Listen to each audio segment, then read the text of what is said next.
Hoy les traigo relatos que no solo son terroríficos, sino que podrían pasarle a cualquiera. Historias que se sienten cercanas, reales, y que aparecen cuando menos te lo imaginas.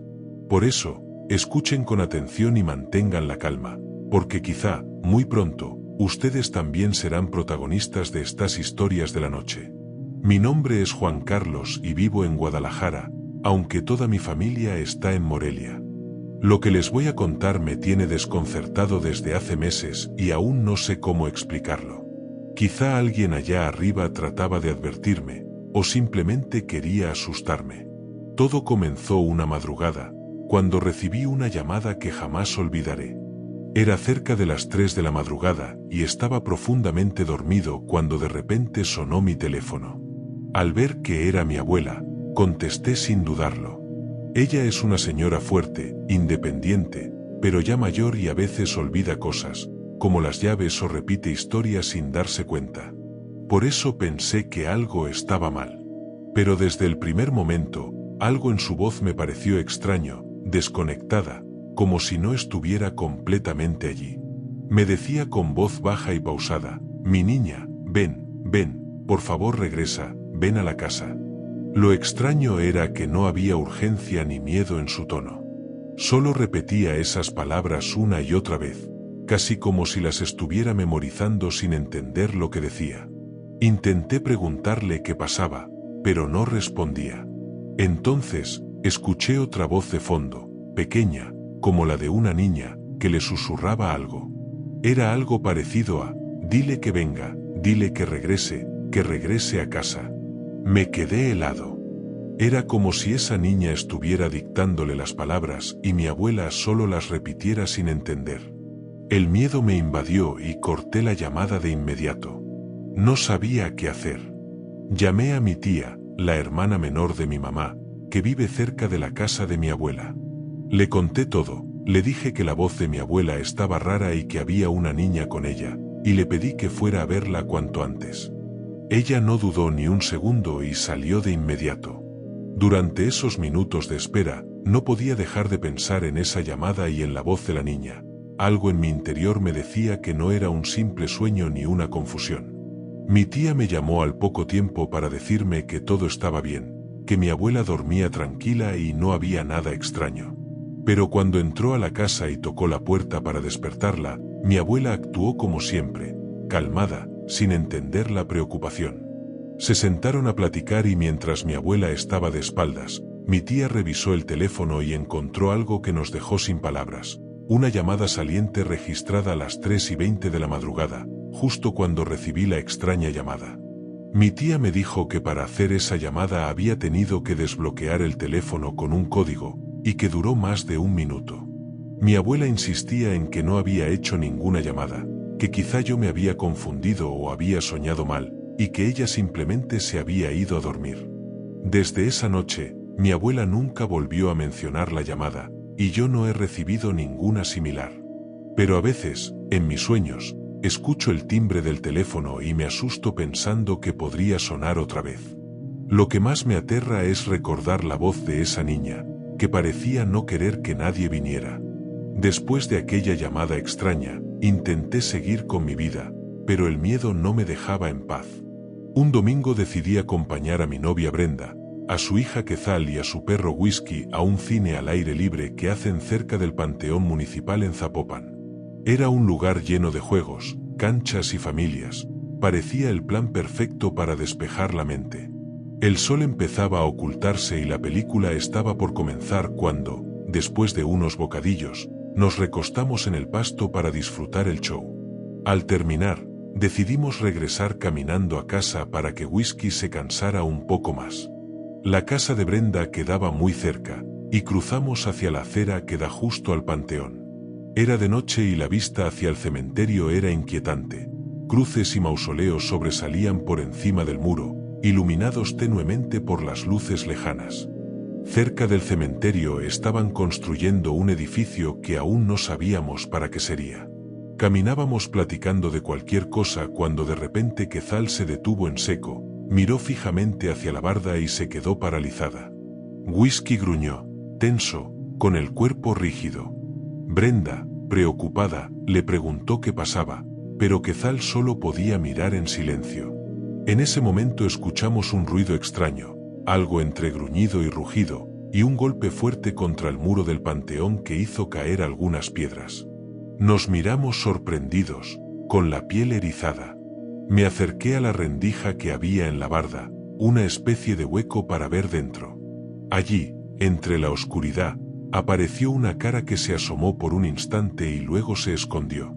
No logré distinguir bien, pero sus ojos brillaban con un resplandor extraño, como si reflejaran la poca luz que había. Whisky se lanzó ladrando hacia la barda, y yo tuve que sujetarlo para que no se escapara. Quezal finalmente reaccionó y Brenda intentó calmarla con una explicación. Debe haber sido un sapo, hija. Así suenan los sapos por aquí. Quezal volvió a mirar por la rendija unos segundos más, pero luego seguimos caminando. Mientras avanzábamos, no podía dejar de sentir una extraña sensación, como si algo muy oscuro estuviera acechando allí, dentro del cementerio. Volví a asomarme y no vi nada, pero al levantar la vista por encima del muro, distinguí una figura oculta bajo una capucha o un rebozo que apenas dejaba ver su rostro. No dije nada para no asustar a Brenda y a Quezal más. Cuando llegamos a la casa, Quezal se fue a cambiar y acostar, mientras Brenda y yo nos quedamos en la sala hablando sobre lo ocurrido. Le conté que había visto a la mujer de la esquina, la misma figura cubierta con una sábana negra y con las manos juntas como rezando, que parecía flotar frente a la ventana. Brenda no me creyó al principio, pero al final compartió conmigo que Quezal también la había visto. Esa noche parecía que todo iba a quedarse así, pero en sueños escuchamos un susurro: «Llévate al perro, llévate al perro». Whisky se levantó ladrando furioso hacia el balcón, y al asomarnos vimos a la mujer cubierta con la sábana, de pie, con las manos juntas, sin mirarnos, desvaneciéndose lentamente en la oscuridad. Esa noche, después de ver a aquella mujer cubierta con la sábana negra desaparecer en la oscuridad, la casa quedó en un silencio pesado, casi irrespirable. Aunque Brenda y yo tratamos de calmarnos, ninguno pudo dormir bien. Quezal seguía con los audífonos puestos, dormida, pero de vez en cuando se movía inquieta, como si luchara contra una pesadilla. Whisky no se separaba de su cama, gruñendo al menor ruido. En el silencio, de repente escuchamos unos golpes en la ventana del cuarto de Quezal. Un sonido sordo, como si alguien golpeara con los nudillos, lento y pausado. Brenda se acercó y miró por la ventana, pero no vio nada. «Debe ser el viento», dijo intentando convencerse a sí misma. Pero yo sabía que no era así. Al día siguiente, al abrir el cancel de la casa, justo en el lugar donde la mujer había estado la noche anterior, apareció una mancha negra en el suelo. Parecía como una quemadura, y por más que intentamos limpiarla, nunca desapareció. Aquella mancha era un recordatorio silencioso de que no estábamos solos. Pasaron los días y la sensación de ser observados no nos abandonaba. Brenda y yo notamos que Whisky se ponía nervioso cada vez que pasábamos cerca del panteón o incluso al mirar por la ventana hacia la calle oscura. Una tarde, mientras jugaba con Quezal en el parque, vi a lo lejos una figura similar a la mujer de la sábana negra, parada inmóvil cerca de la entrada al panteón. Tenía la cabeza cubierta y parecía mirar hacia nosotros sin parpadear. Cuando intenté acercarme, la figura desapareció. Intenté contarle a Brenda, pero me miró con escepticismo. Sin embargo, los días siguientes también ella empezó a notar cosas extrañas, sombras que se movían en los rincones, susurros casi imperceptibles y esa constante sensación de que alguien o algo nos vigilaba. Una noche, mientras estábamos cenando, el teléfono sonó a las 3:20 de la madrugada. Era mi abuela, pero su voz sonaba desconectada, como si repitiera palabras que alguien más le dictaba.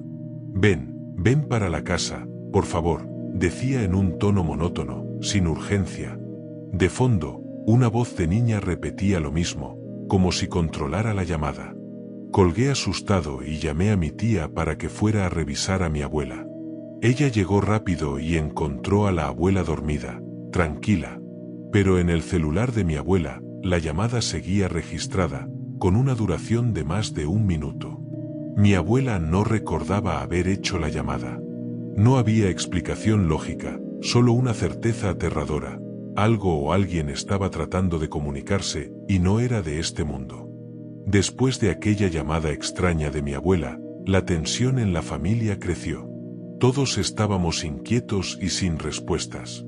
Mi tía empezó a cuidar más a la abuela, y Brenda y yo intentamos proteger a Quezal de lo que parecían ser presencias invisibles que acechaban cerca de nosotros. Una noche, mientras yo estaba solo en la sala, escuché un susurro débil que venía desde la ventana. No era el viento, porque no había brisa y la calle estaba en completo silencio. El susurro parecía decir mi nombre, una y otra vez, con un tono triste y urgente.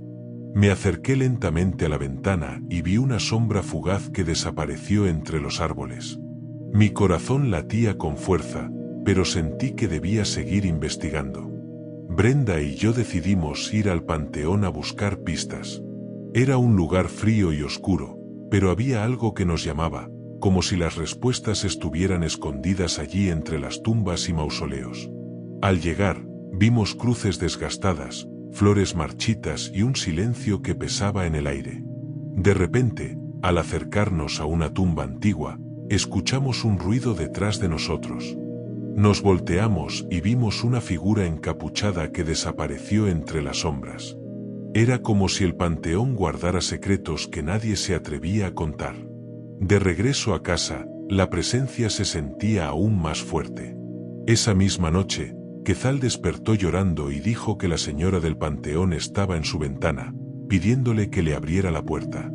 Brenda y yo intentamos calmarla, pero el miedo en sus ojos era real. Decidimos que necesitábamos ayuda. Contactamos a un especialista en lo paranormal, alguien que pudiera orientarnos y protegernos. Esa decisión cambiaría nuestras vidas para siempre. Al día siguiente, llegó el especialista que habíamos contactado.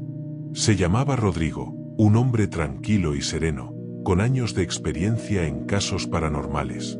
Nos recibió en la casa y escuchó con atención todo lo que habíamos vivido hasta ese momento.